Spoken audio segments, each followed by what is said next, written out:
going to start with the winners, or the division winners of your division last year. That was the Philadelphia Eagles. They went 14-3, lost in the Super Bowl, but nonetheless exceeded expectations last year. But now expectations are sky high. We've already kind of seen it in our quarterback rankings, but that was to be predicted. But nonetheless, like I've mentioned with the 49ers and maybe a lot of teams, a lot of turnover here for the Eagles, especially off their recent success.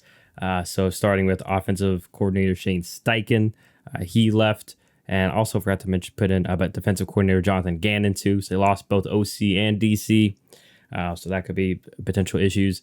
And then also quarterback Gardner Minshew, who's a solid backup for them. He did fill in last year at the end of the year for Hurts. Also lost tackle Andre Dillard, former first-round pick, guard Isaac Sumalo. So apologies if I mispronounced that. He was solid for them. And then also running back Miles Sanders. He's gone, as well as wide receiver Zach Pascal. And then on the defensive side of the ball, big loss in Javon Hargrave. And then obviously Ndamukong Suh and Linval Joseph, they were kind of like mid-season pickups to help bolster that line, but they lost them as well as defensive end Robert Quinn. He was also traded for around the trade deadline. And then linebackers TJ Edwards and Kazir White both left as well. And then obviously in the safeties also lost Chauncey Gardner-Johnson and Marcus Epps in addition. And then in terms of additions, they brought in quarterback Marcus Mariota, running back Rashad Penny. They also technically trade. I forgot to add this in the rundown, but I'll do it now. Did add running back DeAndre Swift from the Lions. That was a draft day trade. So obviously bolstering the running back room. And then also cornerback Greedy Williams and safety Terrell Edmonds is who they added via free agency. And then in the draft, they did have the Saints pick. So they had 2 first-round picks. And I'm pretty sure we went over in the draft video. But obviously draft night, I know you did not like this, but Jalen Carter fell to them at 9. Many considered him the best defensive player on the board, or even talent-wise up the top there. And obviously he had some off-the-field concerns or things pop up, so caused him to slide a bit. And then also went Georgia again at edge rusher Nolan Smith later in the first round. And then grabbed a tackle out of Alabama, Tyler Steen in the 3rd. And then a safety that I liked, Sidney Brown out of Illinois, also in the 3rd. And then one of the cornerbacks, I forget if you had him in your top 5. He's in my top 5. Keely Ringo, another Georgia player in round 4. So as many have joked, building Georgia 2.0 over there, because also Swift, who they traded for from Georgia. Nonetheless, John, expectations sky high for the Eagles. Do you think they will meet them, or do you think they fall to the similar fate of a couple of years ago when they won with Carson Wentz, where things kind of fall apart? I don't think things will fall apart, but I do think that in general, I said this last year too about the Bengals. It's always tough to be the team that like you play in the Super Bowl against, the team who won, and maybe you got second place, and then you have some change go on and blah, blah, blah, and all these different things happen. It's always tough to then exceed expectations because it feels like the bar becomes winning the Super Bowl. Like, well, you got there, so now you got to win it. And we saw that with the Bengals, right? Like everybody considers them after going last year or 2 years ago to where they need to go. And I don't think like people are necessarily calling the Bengals season last year disappointment because they still obviously had a very successful run. And, you lose to the eventual champions in the Chiefs. They lost to the Chiefs, right? In the AFC playoffs? Or they lost to the Chiefs. Yeah. Okay. Just making sure. The Joseph Tsai penalty. Yes. Anyway, point being, the Eagles could be in a similar situation where maybe they have a deep playoff run, but, one thing goes wrong. And if they're not back in the Super Bowl, I think themselves and potentially their fans might look at it as a disappointment, even though I still think that I would say similar to the Bengals, there's still some internal growth that needs to be had to really get to that Chiefs level. And I'm not saying that the Eagles are bad by any means, but like I said, the bar has been raised based on what they have accomplished. Now it's getting back to the Super Bowl. I would say expectations wise is not enough. I mean, I know that's a crazy thing to say, but when you made it to the Super Bowl, you almost won the thing, and you, despite losing some key pieces, had a really solid offseason, and you have a lot of young developing talent that is kind of the core of this team. I think a lot of people are expecting you to be even better next year. And so I don't know. I don't know where my expectations lie for this team. I think absolutely they're a playoff team. They're just one of those teams that it doesn't feel like, even with this, like a certain player who potentially gets hurt, they can't fill the void for almost any position, right? Like, even if, and once again, knock on wood, Jalen Hurts was to go down, they have an amazing receiver core, great offensive line, a really strong defense. Like, they add some good running backs. I think they would be able to figure it out and still go to the playoffs. And who knows what their ceiling would be, but that's how deep of a team this is. And so they're certainly going to be a contender. It's just, where will they finish? Now, we're not going to speculate that here. I don't think we're doing our predictions for a little bit, but in terms of their offseason, although they lost a lot of pieces, I would say really the only things that kind of are drawing some question marks for me here are obviously the coordinators. When you lose coordinators, there's, especially when, and this is no shot at their head coach by any means, but when your head coach is very young in their career and the team accomplishes a lot and then the coordinators leave, there's always kind of that question of how much impact did the coordinators have? Because although I don't think really the media or anybody's going to talk about this, I think like internally now for, why am I blanking on their head coach's name? Sirianni. Internally for Sirianni, I'm sure that he feels like, all right, like I need to challenge myself this year because we've had some transition. I've lost some of my core pieces to my staff. And now it's about, can I continue to maintain the level of excellence that we displayed this year? And so that really, is a question mark going into the season. Will there be maybe some rough patches of communication and things as both units lose their coordinators? Specifically, I would say the defense, because Sirianni's more of an offensive guy. So you lose Gannon, it's can the next guy kind of step in and keep the machine chugging?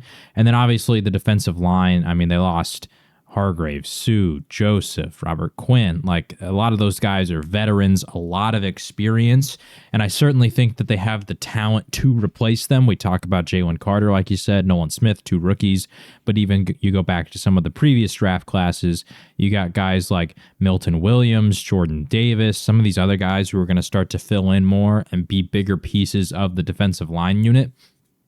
It's, can they effectively fill the void of all that experience and rise to the moment? And I think based on their talent, they certainly can. So I don't know. Like I said, I think that the Eagles, it feels kind of business as usual, although, like I said, they have a lot of change. I think they did a really effective job at replacing it with a lot of young talent that I think can come in and make a pretty big splash. I would say that I could see a lot of people maybe potentially expecting, and this was the case last year for Jordan Davis. Like, I think a lot of people might come in and be like, oh my gosh, like Nolan Smith's going to start right away. And I would just say maybe calm down on that. Like, let's remember this Eagles team is a lot of veteran talent. Hassan Reddick's still there, Fletcher Cox, Brandon Graham, Josh Sweat. Like, they got a lot of talent. And so, with all the younger guys, it's like the perfect environment for them to learn. But just for the fans who instantly want to see the first and second and third round picks just immediately start and go be defensive rookie of the year, maybe not their year yet. We'll see them in the future because they're still pretty loaded on the defensive line. The last thing I want to say is the one thing I wasn't super impressed with how they addressed it was kind of the depth at their cornerback position. I did like the addition of Keely Ringo, but once again, younger guy. I think that he maybe fits more as an outside corner too.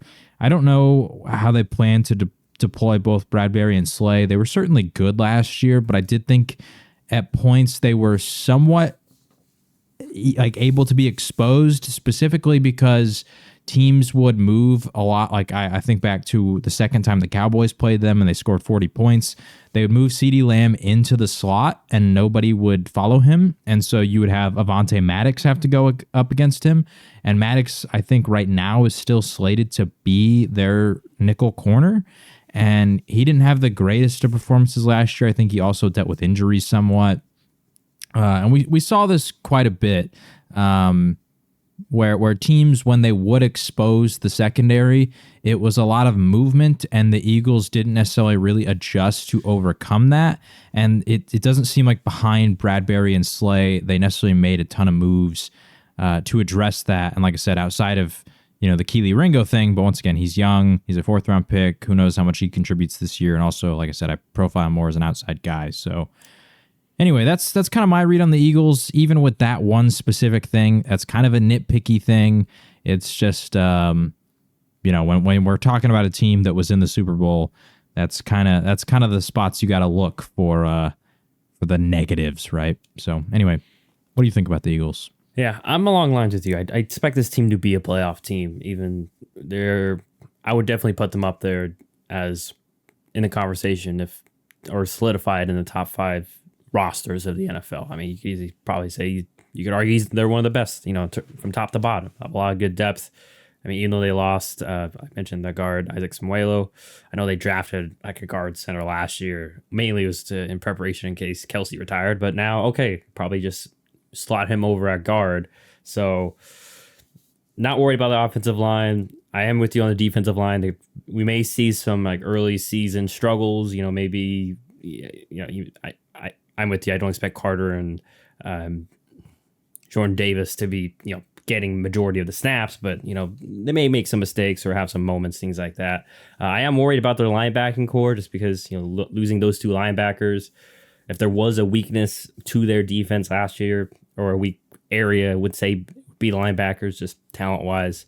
I mean, they're still pretty good, obviously, as both guys were able to get a contract elsewhere. But now, I mean, I'm guessing I only have the depth chart in front of me.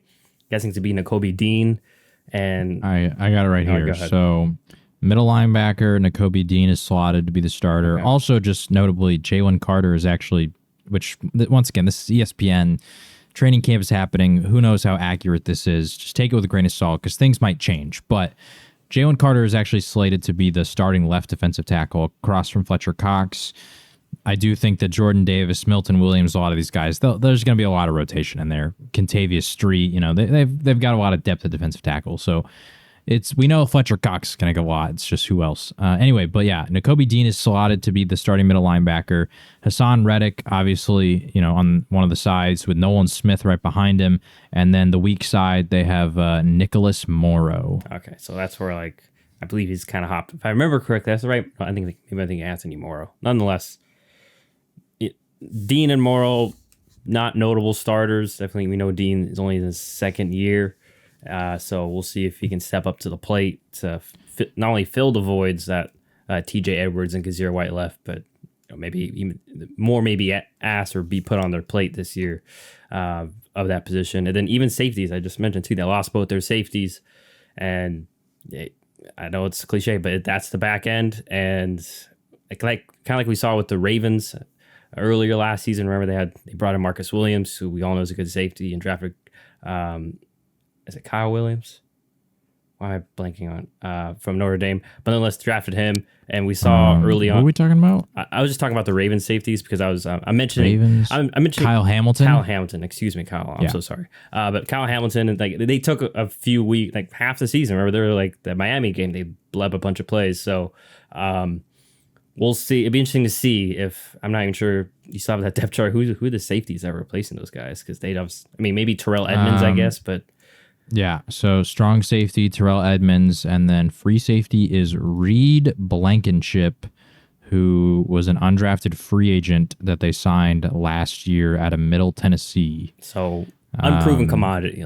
Reed, maybe he'll step up to the plate, but unproven commodity in him. Yeah. And Terrell Edmonds, trust me, my Steelers friends, they're not a big fan of him. Obviously, he was let go, but I think he's still solid. But nonetheless, he does have limitations, especially in coverage. So, and then you mentioned possibly the slot could be an issue, and the scheme, because their scheme wasn't, like we mentioned in the Super Bowl with the motions, they had some issues with that.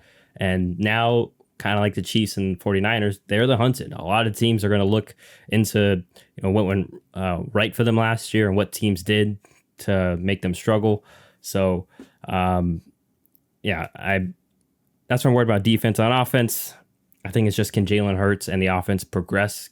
We talked about in our quarterback rankings. Can he, if the game's more on Jalen Hurts' shoulders throwing the ball, because I would not be shocked if teams put a conscious effort to just eliminate the run game, make him be surgical.